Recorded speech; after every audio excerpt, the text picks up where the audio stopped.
Bonjour à tous, merci de prendre du temps sur votre pause méridienne pour venir assister au quatrième midi 30 de la recherche.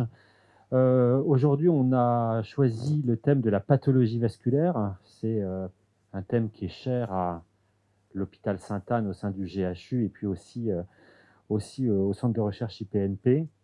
On est très ravis et très enchantés d'accueillir David Calvé et Anne Joutel qui vont nous parler de leur expérience.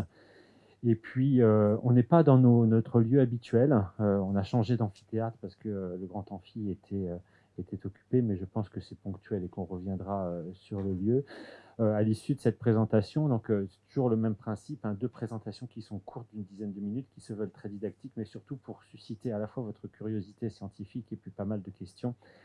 Et puis ensuite, un moment d'échange, alors habituellement avec autour d'un pot, mais c'est encore plus, c'est toujours interdit, j'ai envie de dire, ça va peut-être changer prochainement.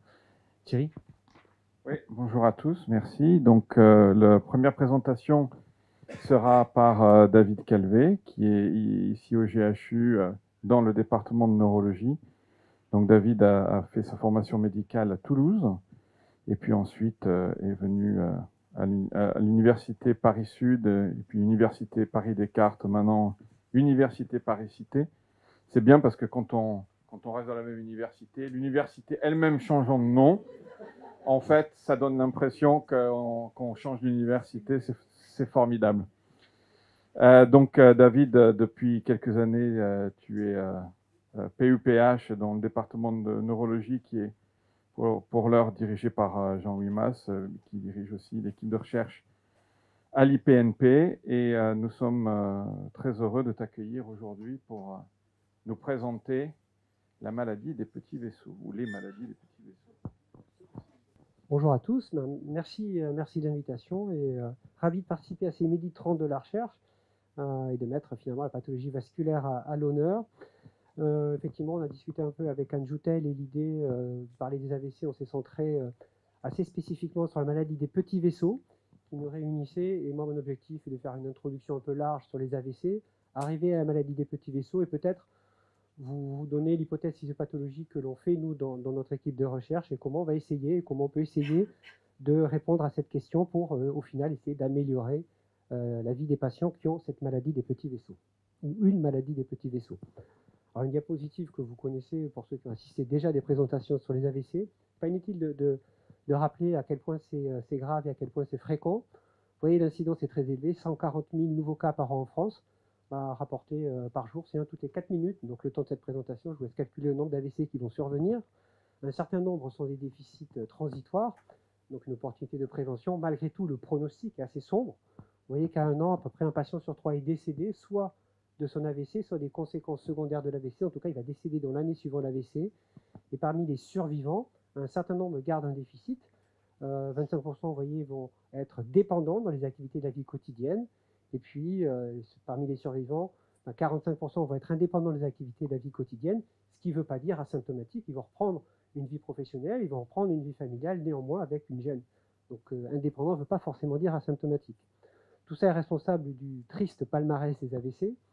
Première cause de handicap acquis chez l'adulte, en tout cas dans les pays industrialisés. La deuxième cause de démence et deux ou troisième cause de décès suivant les registres que l'on consulte. Pour la société, ça a un poids énorme aussi. Donc pour les patients, bien sûr, pour l'entourage, pour la société, puisqu'il y a un peu plus de 5% des ressources de santé qui sont consommées, entre guillemets, par l'AVC directement, indirectement. Et en plus de ça, malheureusement, on sait qu'on va subir une vague épidémique, à nouveau, ça a garanti, du fait du poids de l'âge, le principal facteur de risque étant l'âge, on s'attend et on sait qu'on va avoir de plus en plus d'AVC dans les années à venir. La meilleure option pour éviter ce fléau des AVC, c'est encore la prévention. Alors, bien sûr, la prévention primaire, mais pour nous, neurologues, puisqu'on a déjà vu les patients avec un AVC, c'est la prévention secondaire. Vous voyez qu'environ 30% des patients vont récidiver, majoritairement dans l'année, mais il y a un risque cumulé qui n'est pas négligeable à 5 ans. Et puis également, c'est aussi, on n'en parlera pas aujourd'hui, un porte d'entrée dans la maladie vasculaire. On fait un AVC, c'est une maladie vasculaire, et les patients vont faire d'autres événements vasculaires. Et dans la prévention, on doit aussi se préoccuper de ça. L'AVC, c'est pas une maladie, hein. On va reparler de la maladie des petits vaisseaux, mais rien que pour l'AVC, c'est déjà une maladie qui est très hétérogène. voyez que le patient il fait un déficit focal et c'est l'imagerie qui va nous aider à trancher, mais 8 fois sur 10, cette lésion vasculaire responsable du déficit, elle est ischémique, c'est une artère qui va se boucher. 15 fois sur 100, enfin dans 15% des cas, c'est une hémorragie cérébrale, une artère va se rompre.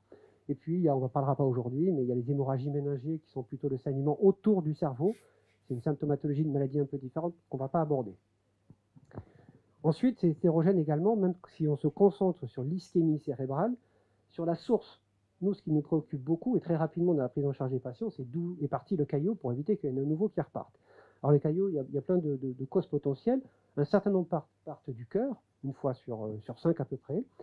Ensuite, ça peut partir des gros vaisseaux, donc notamment, pas que, mais notamment beaucoup liés à l'athérosclérose, qui peut toucher différentes artères. Et puis, il y a également, une fois sur 4 à peu près aussi, la maladie des petits vaisseaux et des petits vaisseaux qui vont pénétrer le cerveau pour irriguer le cerveau, notamment les parties les plus profondes du cerveau, et ces petits vaisseaux peuvent souffrir. Et c'est ça ce qu'on appelle la maladie des petites artères ou des petits vaisseaux. Alors cette maladie, elle est particulière, ce n'est pas un gros caillot qui va boucher une artère, même si un petit vaisseau peut se boucher à cause d'un caillot, le plus souvent, c'est une maladie des petites artères qui vont finir par se boucher parfois, et donc c'est pour ça que c'est responsable d'à peu près 30% des AVC ischémiques. Parfois, comme elles sont fragiles, elles peuvent se rompre, et donc elles peuvent provoquer des hémorragies cérébrales.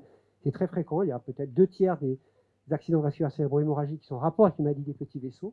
Et indépendamment de ça, on le voit notamment sur l'imagerie, ça va donner des anomalies d'autres parties du cerveau, des substances blanches par exemple, sans qu'il y ait forcément d'AVC répétés. Néanmoins, ça abîme le cerveau de façon pas progressive, mais de façon répétée, et ça a des conséquences. C'est silencieux au sens, il n'y a pas d'AVC, mais ce n'est pas asymptomatique. Ça va provoquer un déclin cognitif précoce, des troubles fonctionnels, une perte d'autonomie. Les patients vont marcher moins vite, vont parfois chuter, peuvent avoir des troubles sphinctériens. Donc ça a quand même des conséquences majeures pour les patients. Et la physiopathologie est mal connue, et d'ailleurs moins étudiée globalement en recherche en général. Alors il y a un lien épidémiologique très fort avec l'hypertension, avec le diabète, avec d'autres facteurs de risque et bien sûr avec l'âge.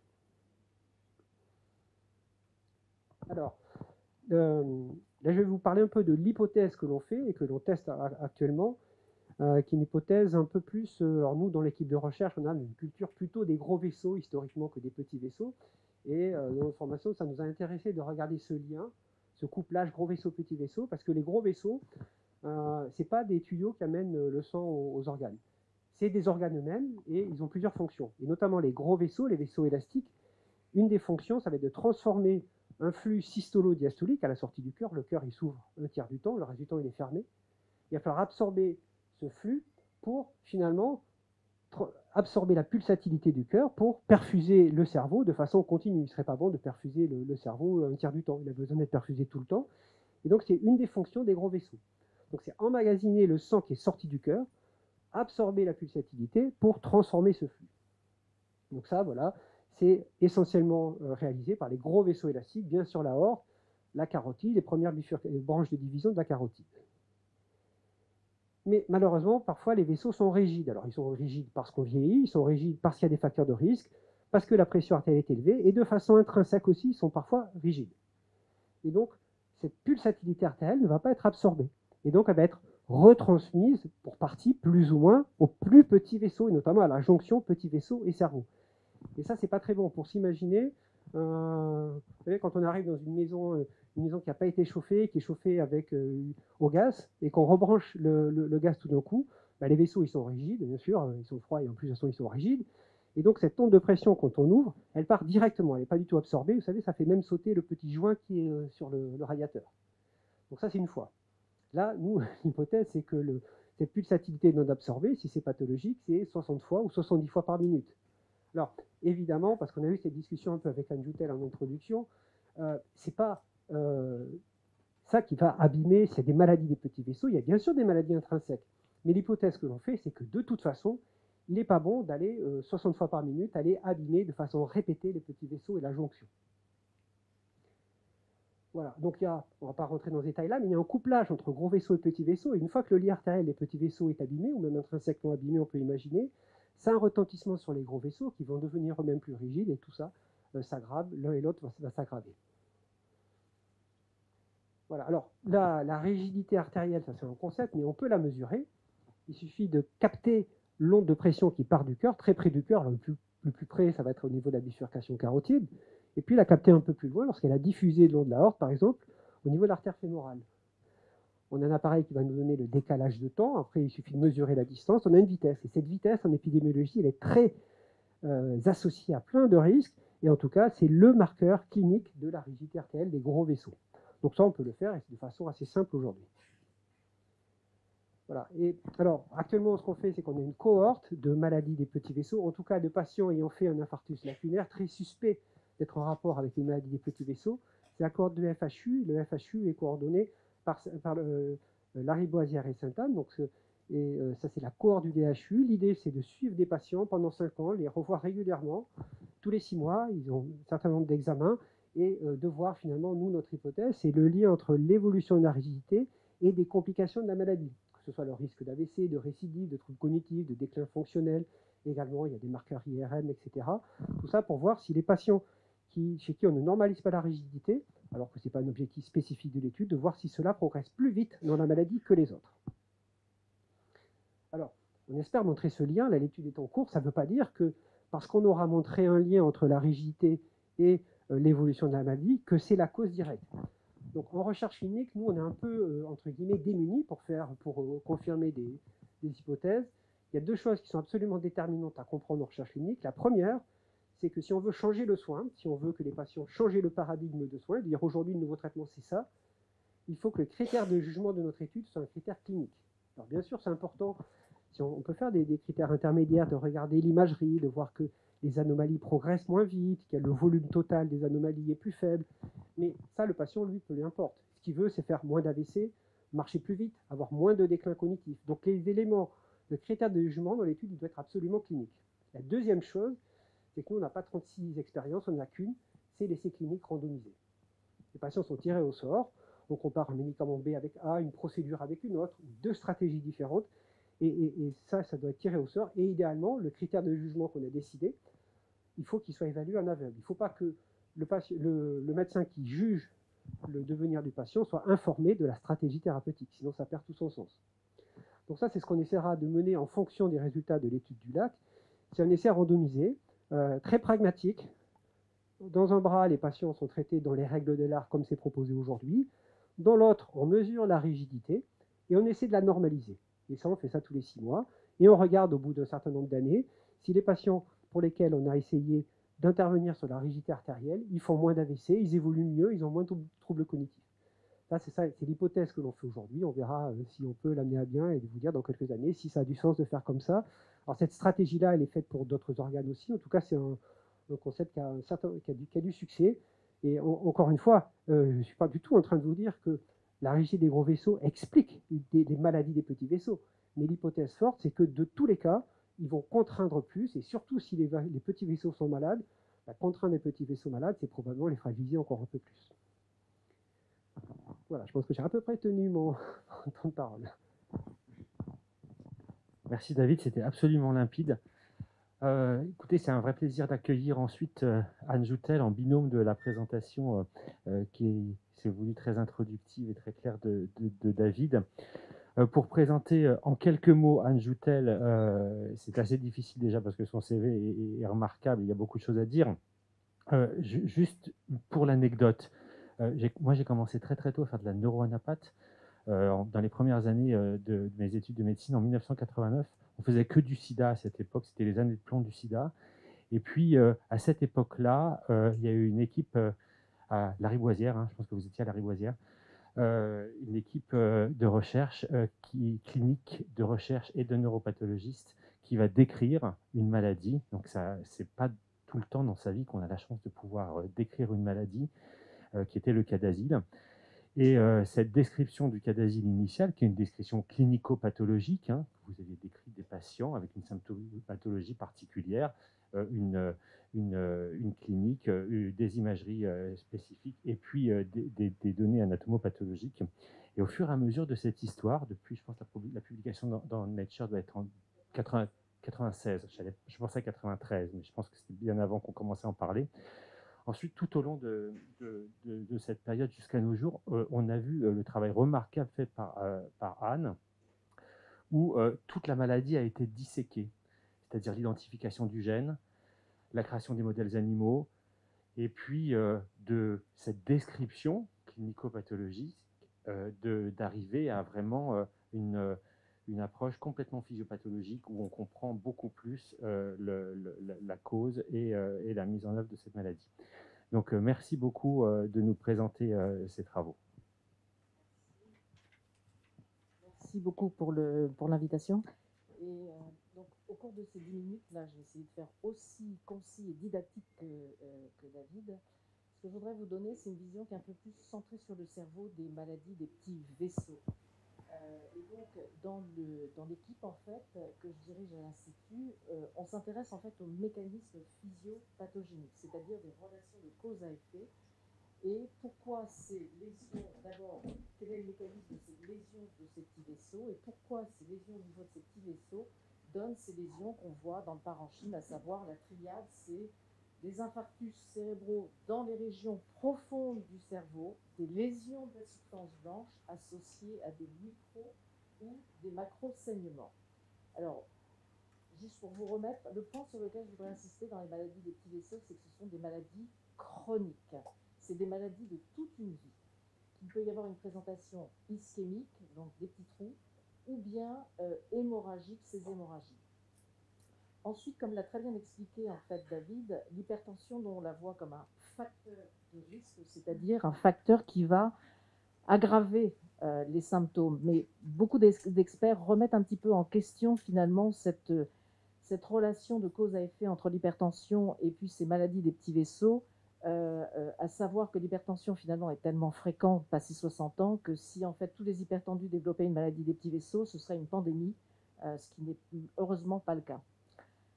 La façon, et comme l'a très bien rappelé David, il n'y a absolument aucun traitement. C'est environ 25% des accidents vasculaires cérébraux, la première cause de démence vasculaire, on n'a aucun traitement. Donc c'est vraiment un problème de santé publique, surtout parce qu'on connaît mal les mécanismes. Je dirais heureusement, il existe des formes héréditaires qui, pour nous, nous servent de modèle. Et la raison pour laquelle on s'est intéressé à cette maladie CADASIL, parce que je crois que ça a été une preuve de concept. Une preuve de concept, la première preuve de concept qu'une maladie qui touche les petits vaisseaux, qui aboutit à une dégénérescence des cellules de la paroi des vaisseaux, était capable de donner en fait des lésions, des infarctus, des lésions de la substance blanche et évoluer vers une démence. Donc c'était vraiment une preuve de concept. C'est également en fait une forme pure de maladie des petits vaisseaux. Ces patients ne sont pas hypertendus, ils n'ont pas de facteur de risque cardiovasculaire. Et c'est causé par des mutations très stéréotypées dans un récepteur qui est le récepteur Notch3. La raison pour laquelle c'est un bon modèle, il y en a deux. La première, c'est la cause la plus fréquente de formes héréditaires de maladies des petits vaisseaux. 80% des maladies, des formes héréditaires de maladies des petits vaisseaux, ce sont des mutations dans le récepteur Notch3. La deuxième chose, c'est qu'on a une signature moléculaire pour faire le diagnostic de ces maladies. Ce sont des mutations qui changent le nombre de cystéines dans ces domaines EGF, ces 34 petites boîtes vertes. Et c'est un merveilleux exemple de continuum entre une maladie mendélienne et une maladie sporadique. À savoir que la fréquence de la maladie CADASIL symptomatique clinique, c'est rare, c'est une maladie rare, 2 à 4 pour 100 000. Et si vous regardez la fréquence des mutations cystéines, ces mutations cystéines dont on sait qu'elles sont pathogéniques, vous regardez la fréquence des mutations cystéines dans la population générale, c'est 1 à 2 pour 1000. Et en fait, ce qui fait la différence entre on a des symptômes ou on n'a pas de symptômes, c'est la position des mutations pour faire très schématique. On a des mutations cystéines dans la région initiale, la portion initiale du récepteur. On a un tableau clinique de CADASIL, et c'est ceux-là qu'on a vu en premier, les grandes familles avec des pénétrances complètes. Et puis ceux qui ont des mutations dans le reste du récepteur, dans la partie extracellulaire du récepteur, ils ont un phénotype très variable, de sévère à aucun symptôme.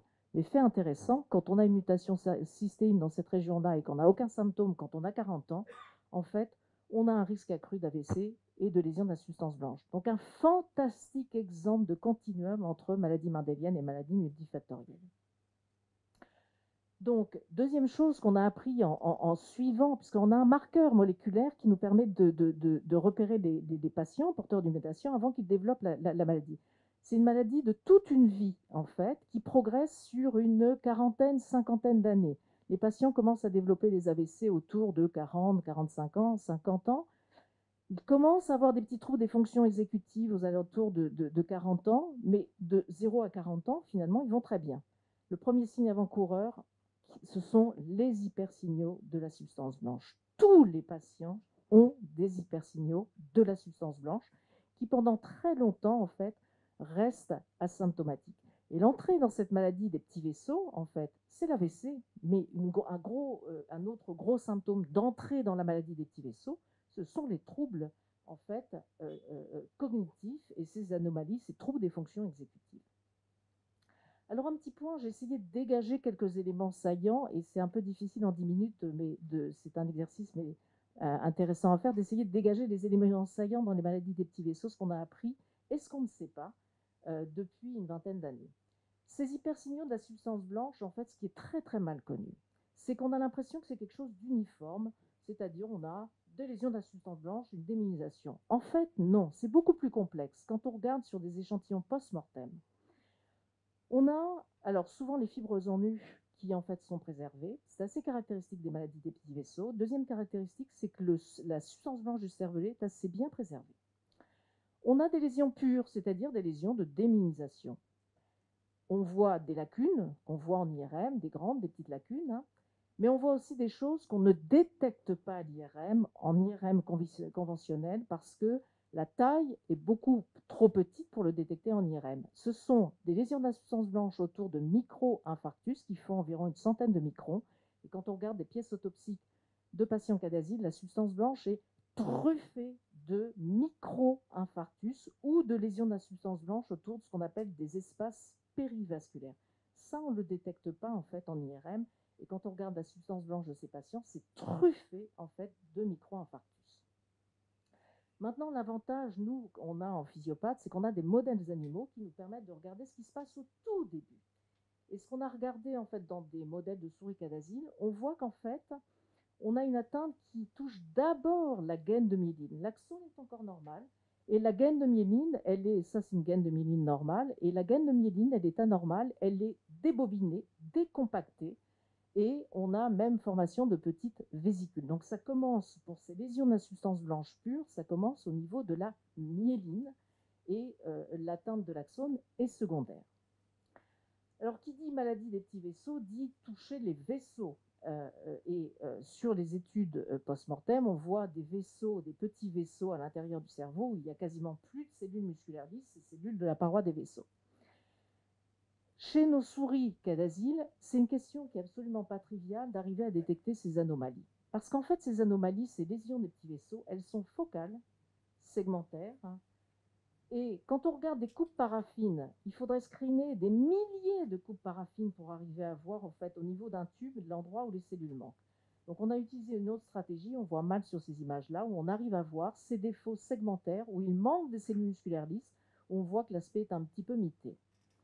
Une question importante, c'est que dans les maladies des petits vaisseaux, les lésions, elles sont dans les régions profondes du cerveau.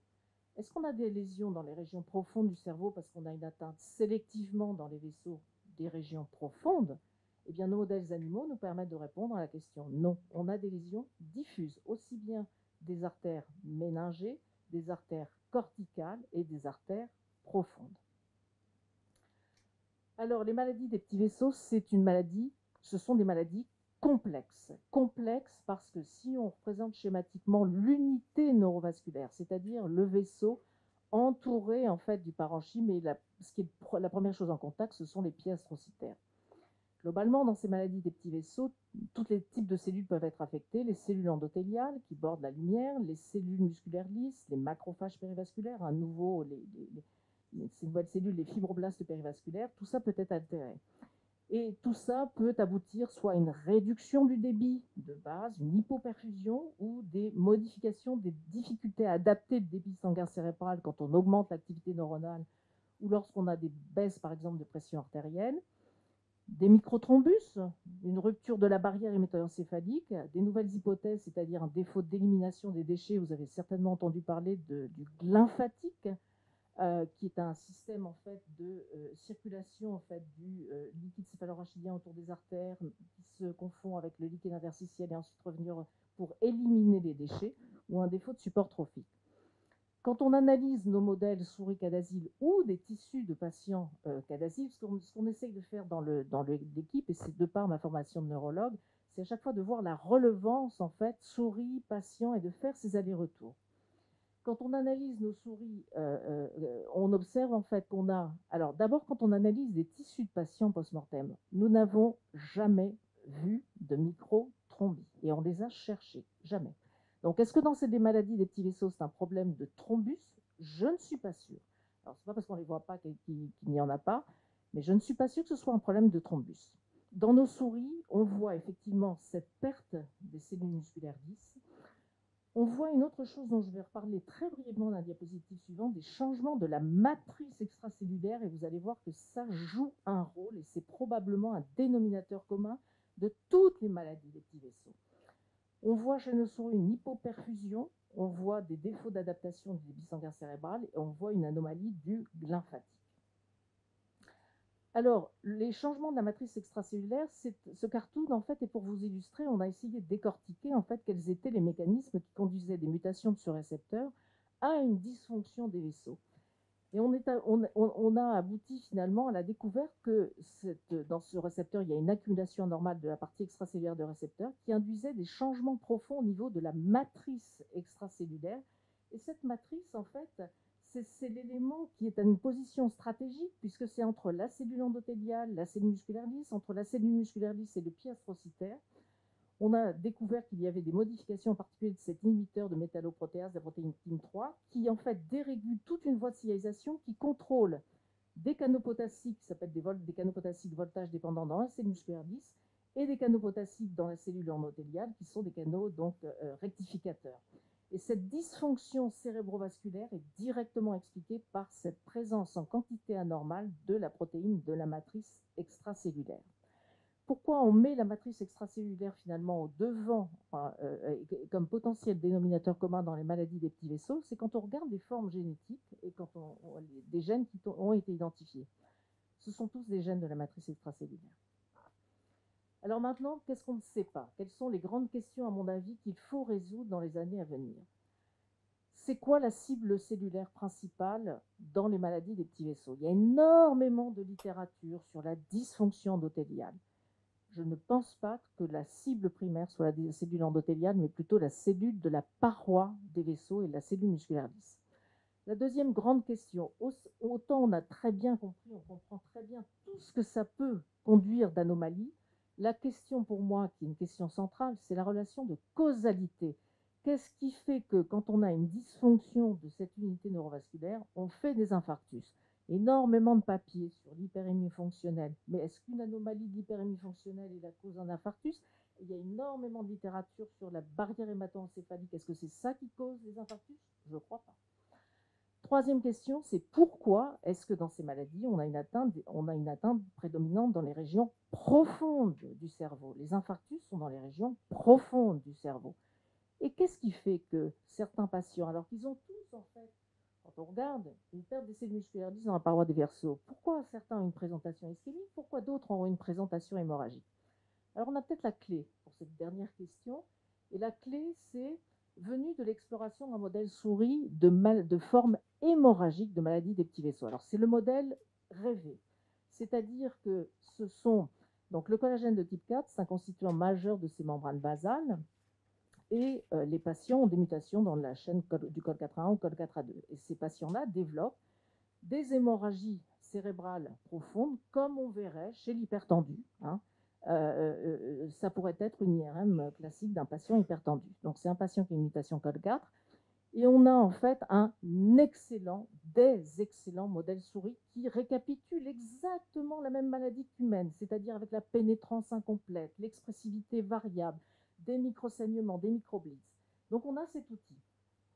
Et en fait, en explorant ces souris, on s'est aperçu que ce qui était responsable des hémorragies, parce que les vaisseaux ce ne sont pas simplement des tuyaux passifs, ce sont des tuyaux en plus qui ont, il y a l'artériole, il y a le capillaire, il y a la veine, et puis il y a ce petit segment qu'on a baptisé, nous, le segment transitionnel, une espèce de transition entre l'artériole et le capillaire, que les anatomopathologiste ont appelé des artérioles précapillaires. C'est un terme qu'on n'aime pas beaucoup, mais c'est une source de débat, pour une raison conceptuelle. Et en fait, ce qu'on a découvert dans ces mutants, c'est qu'il y avait une perte de cellules musculaires lisses au niveau des artères, mais qu'au niveau de ce segment transitionnel, c'était le phénotype inverse. Il y avait plus de cellules. Et donc, par des approches de physiologie, on a pu démontrer la relation de cause à effet entre la combinaison de ces deux lésions complètement opposées.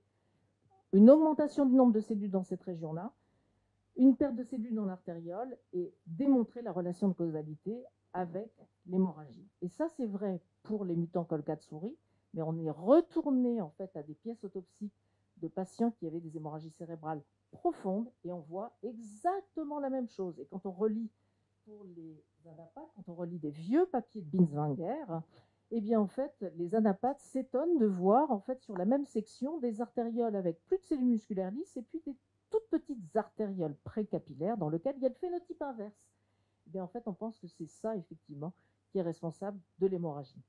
Alors notre vision maintenant, en fait, de qu'est-ce qui fait qu'on a une présentation hémorragique ou ischémique, on pense que la clé, c'est ce qui se passe au niveau de ce fameux segment transitionnel.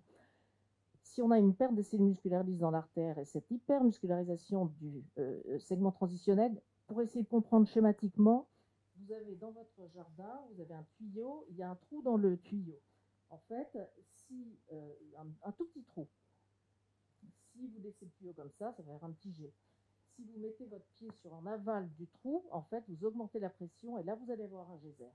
Et c'est le principe, en fait, de cette potentialisation de ces deux types de lésions qui va donner, en fait, des hémorragies cérébrales. Et ça, on a pu le confirmer expérimentalement, parce qu'on a des modèles souris dans lesquels il y a une perte des cellules musculaires lisses là, il y a une perte des cellules murales dans le segment transitionnel, ces souris, très sévères, hein, ces souris ne saignent absolument pas, et les patients, idem, ne saignent absolument pas.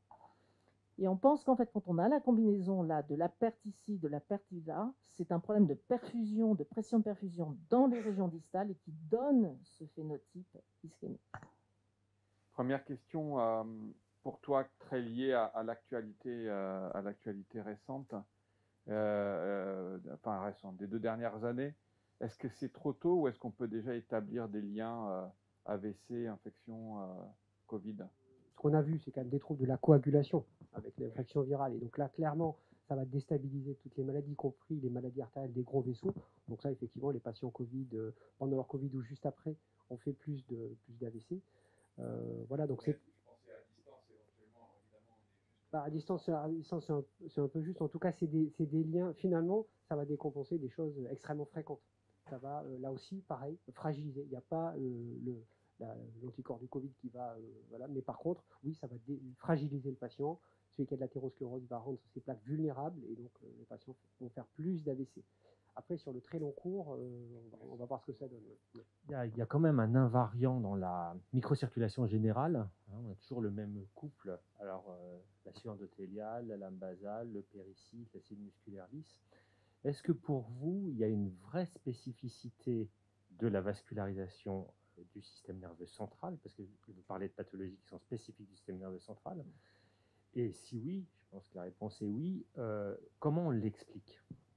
Première réponse, quand on compare la vascularisation cérébrale à la vascularisation du rein, dans le rein, c'est centrifuge, dans le cerveau, c'est centripète. C'est-à-dire qu'en fait, ça va de l'extérieur vers l'intérieur. Et donc là, en fait, il y a une considération en fait du régime de pression et ce que font en fait ce qu'on appelle ces petits segments transitionnels. On a en fait les artères, quand on vascularise en fait les régions profondes du cerveau, ça part en fait des vaisseaux qui sont à la surface, les vaisseaux méningés, qui vont en fait donner une première branche à 90 degrés et dans laquelle en fait il y a des petites collatérales qui vont partir, qu'on appelle ces fameux segments transitionnels. Quand on fait de la modélisation mathématique, en fait, et ces segments, en fait, il y a un tonus. Il y a un tonus pour en fait faire en sorte que tout le sang ne s'échappe pas finalement dans la partie superficielle du cerveau. Et en fait, quand on fait une modélisation où on modélise finalement mathématiquement la perte de cellules le long en fait de cette artère qui va pénétrer profondément, Et puis au niveau de ces petits segments, qu'est-ce qui se passe en termes de modélisation? On redistribue tout le flux dans la partie supérieure au niveau du cortex. Donc ça, je pense que la première grosse différence, c'est cette notion de vascularisation centripète et pas centrifuge.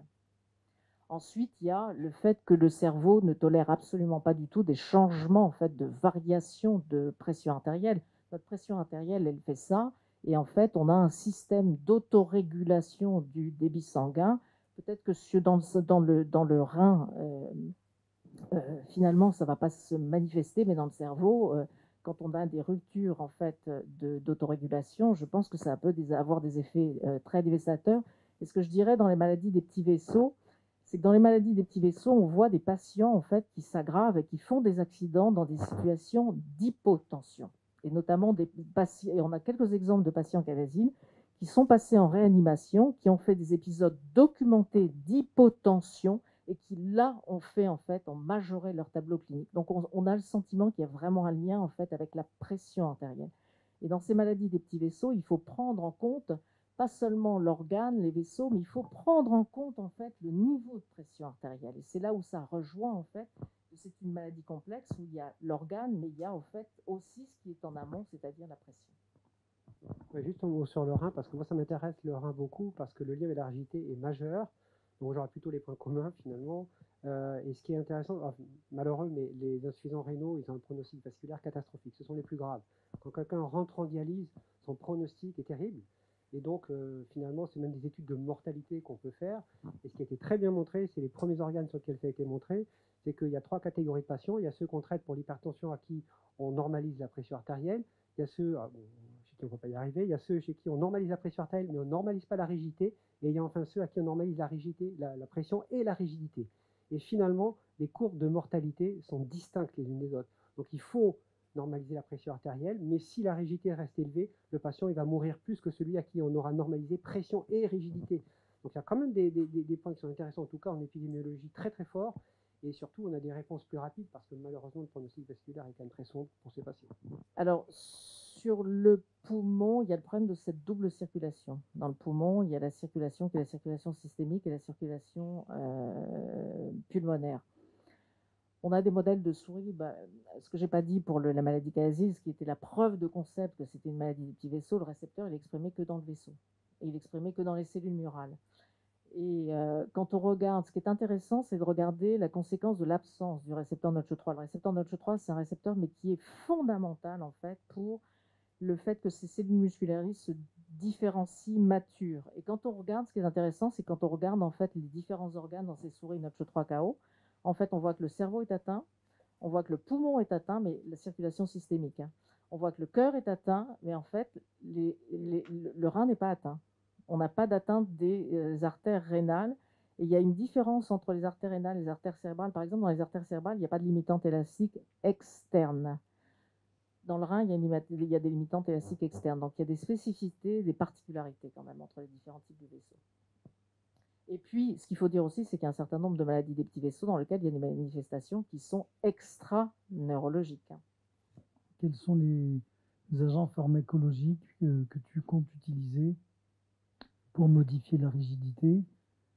Et puis pour Anne, j'ai peut-être mal compris, mais est-ce que tu aurais dit que dans le cas d'Asile, les artérioles au niveau cortical sont aussi affectées et si elles le sont, autant affectées que les artères profondes?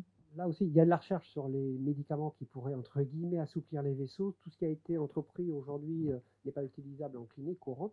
Donc aujourd'hui, les seuls médicaments disponibles, ce sont des antihypertenseurs. Alors, bien sûr, pour leur action antihypertensive, mais pas uniquement. On voit qu'on continue à traiter des patients, ils sont sous thérapie, la rigidité n'est pas normalisée, on en ajoute un troisième. La normalisation, en tout cas la baisse de la rigidité, ne passe pas nécessairement par un abaissement de la pression artérielle. Alors bien sûr, il y a un lien direct entre pression artérielle et rigidité.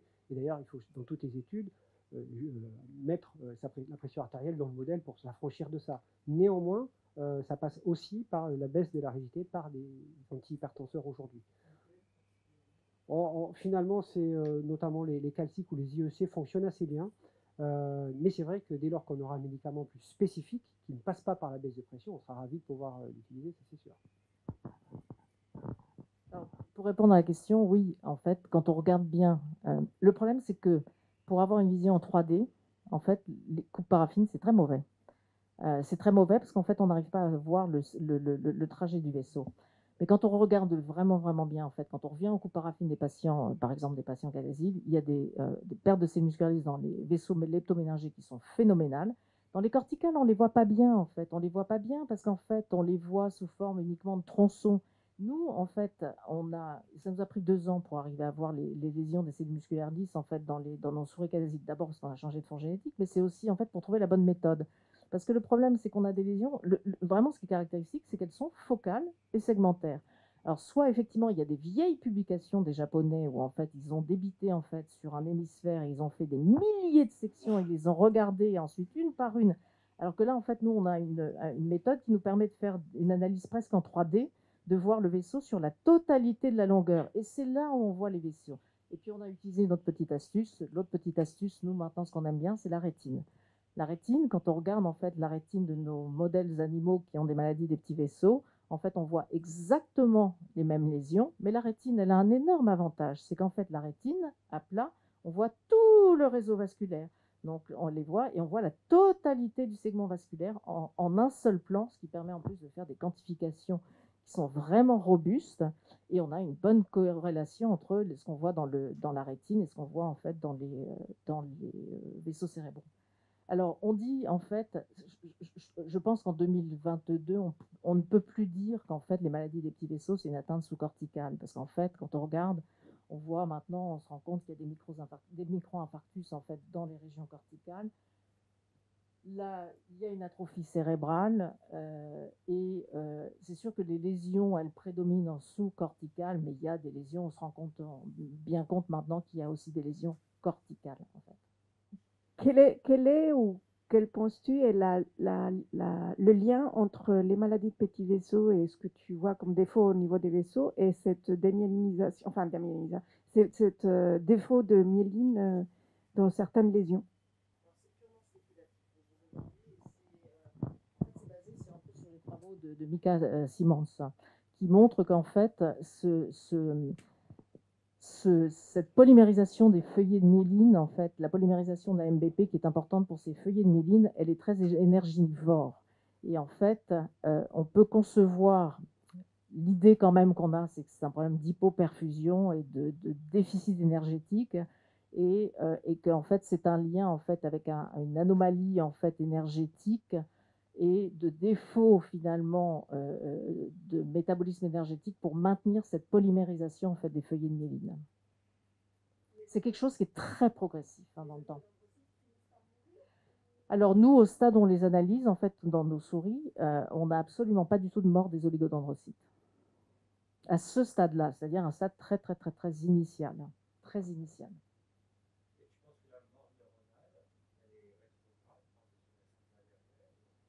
Je ne me lancerai pas là-dedans. Je crois que je n'ai pas trop la compétence. Je suis sûre qu'en fait, il y a des phénomènes de dégénérescence valérienne en fait, qui ont été montrés quand on a un infarctus et qu'en fait, on regarde la zone en regard et qu'on a cette dégénérescence valérienne. Je ne suis pas une spécialiste, je ne voudrais pas dire de bêtises dans ce domaine-là. J'avais 2 questions. La première pour Anne. Dans les formes mendéliennes, j'ai vu APP. Et je me demandais s'il y avait des liens entre angiopathie amyloïde, par exemple, et les cataziles. Ce sont des duplications d'APP, mais de toute façon, on peut considérer en fait que les angiopathies amyloïdes, c'est une forme de maladie des petits vaisseaux. Alors nous, on aime bien différencier les maladies des petits vaisseaux qui sont amyloïdes versus les non-amyloïdes. Mais les maladies des petits vaisseaux, enfin les angiopathies amyloïdes, ce sont des maladies des petits vaisseaux. Hein. Et donc, pour les formes mendéliennes, ce sont des duplications d'APP. C'est en pratique clinique, quand c'est testé, c'est vraiment rarissime. Hein. C'est vraiment rarissime. Les gens, en fait, quand on teste, il y a eu récemment Elisabeth Tourné-Resserve qui a rapporté en fait la cohorte des patients, celle qui fait tout le diagnostic sur la France. En fait, sur 1000 patients, en fait, qui ont des mutations, en fait, c'est 800 patients en cadazile et le reste. Alors, il y a un deuxième gène qui émerge, c'est HTR1. Et HTR1, ce qui est très, très, très intéressant, en fait, c'est le lien entre HTR1 et cadazile. Et il y a un lien, parce qu'en fait, dans cadazile, il y a une accumulation de la protéine NOTCH3. Et qu'est-ce qu'on trouve dans les agrégats de NOTCH3? De la protéine HTR1. La deuxième question, c'est plus une question générale. Je me demandais s'il y avait un besoin ou s'il existait des biomarqueurs présymptomatiques ou diagnostic pour ces maladies? Ah oui, un besoin, oui. Un besoin, oui. Après, on n'a pas de biomarqueurs bien sensibles et spécifiques pour cette maladie, comme pour les autres d'ailleurs, mais en particulier celle-ci. Donc, effectivement, donc, quand on parle de marqueurs intermédiaires, avant de partir sur un essai thérapeutique, on est très friand quand même d'études un peu preuve de concept pour savoir où on va, parce que c'est lourd à mener. Donc, si on avait un biomarqueur, ça serait extrêmement révélé. On a un biomarqueur, finalement, excuse-moi, c'est l'IRM. Si on considère que l'IRM est un biomarqueur, c'est le biomarqueur. Un marqueur biologique, par contre, moi, je n'en connais pas. C'est une des pistes en fait qu'on voudrait en fait poursuivre, c'est effectivement de pouvoir disposer de biomarqueurs et surtout de biomarqueurs pronostiques. On avait une réunion hier avec des sociologues qui s'intéressent sur la problématique des patients cas d'asile. Tous les patients cas d'asile, leur problématique, vous savez, c'est quoi? C'est de ne pas savoir l'évolution de la maladie. C'est ça leur problème. Ils ont une épée de Damoclès et ils ne savent pas en fait comment ils vont évoluer de façon sévère, rapide, pas rapide. Et c'est un énorme problème pour eux. Il faut un biomarqueur. Alors, comme le disait David, le premier biomarqueur, c'est effectivement l'IRM. Mais l'IRM, par exemple, quand on regarde les lésions d'insuffisance blanche, les hypersignaux, il n'y a absolument aucune corrélation chez les patients cas d'asile entre la sévérité des hypersignaux tels qu'on les voit en classique en flair, hein, entre l'étendue des hypersignaux et les troubles des fonctions supérieures. On se rappelle très très bien de la toute première famille cas d'asile, celui qui a fait l'arbre généalogique, c'est celui qui avait les lésions d'insuffisance blanche les plus étendues. Mais on a des pistes maintenant, parce qu'en fait, il y a des nouvelles technologies d'IRM, et notamment en fait, avec la possibilité de faire de la diffusion et de la possibilité de faire surtout de la relaxométrie. C'est ce qu'on a fait chez nos souris cas d'asile. Chez nos souris cas d'asile, ce qu'on voit, elles n'ont pas de symptômes cliniques, hein, elles ont une atteinte seulement de la myéline. Et en fait, chez nos souris, on a fait des protocoles d'acquisition de 3 jours, où on a analysé à la fois en diffusion avec un modèle NODI, et on a analysé la relaxométrie, donc pour pouvoir faire une quantification de la myéline. En fait, chez nos souris, on voit uniquement une anomalie de la myéline. Donc, si on peut affiner en fait les marqueurs IRM et par exemple différencier, est-ce que là, dans ce cas-là, j'ai une atteinte uniquement de la myéline, pas trop de symptômes, peut-être un petit ralentissement, ou j'ai une atteinte de la myéline plus une atteinte axonale, ça c'est une piste en fait qui est une piste qui est suivie en clinique. Mais en biomarqueur biologique, le biomarqueur biologique idéal, ce serait d'avoir un biomarqueur qui permettrait de témoigner en fait de la perte des cellules musculaires lisses. On a des très bons candidats et qu'on aimerait bien investiguer. Ouais. Parce qu'il y a un vrai besoin.